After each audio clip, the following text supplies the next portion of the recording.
Twitter, what is the difference between an international master and a grandmaster in terms of chess knowledge and understanding? I've been itching to ask you that one for a while. You asking me? Yes. Oh dear. What am I going to say that's not going to get me in hot water here?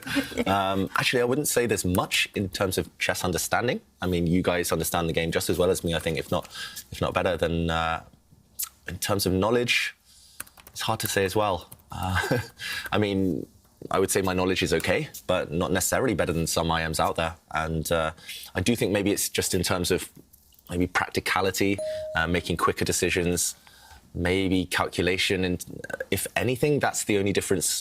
Just it's slightly quicker. I think you guys can calculate just as well as me, but maybe I'll see things just a tiny bit quicker. But I think it's the practical terms. Yeah. I mean, Lawrence, I think there's one clear thing as well, which is that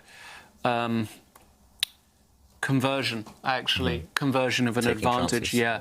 If either seeing a chance and taking it or converting an advantage. I can't tell you how many positions in my life I've thrown away against fantastic players. I mean, just dozens of top-level grandmasters. Had I won those positions, which I should have won, it'd be a different story now. So I think conversion of an advantage is a big thing. I do agree, like, in terms of general understanding, it's very similar. Even calculation to a certain extent. Some international masters can calculate fantastically. It's just something lacking, that critical moment. Also, sorry, not only just conversion, defence.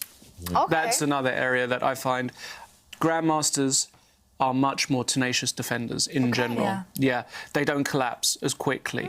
And you have to beat them once or twice or 3 times in the same game. I mean, look at somebody like David.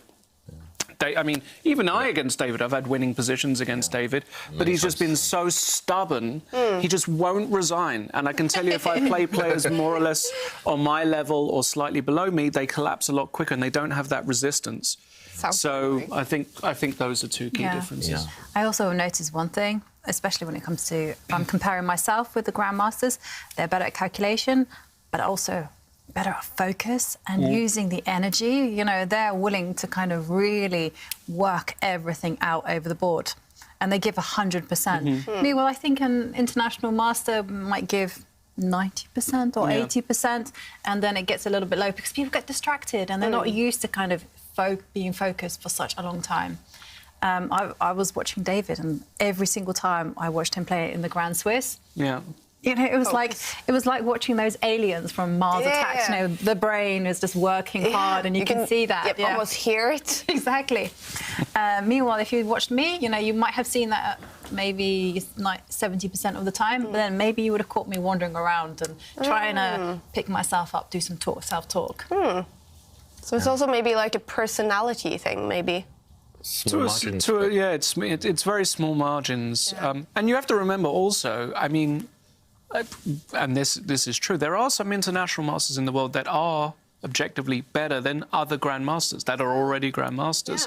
Some older grandmasters, perhaps, or some slightly more, I don't know, less interested grandmasters. But there are higher-rated international masters than there are grandmasters. So the margins are very, very fine.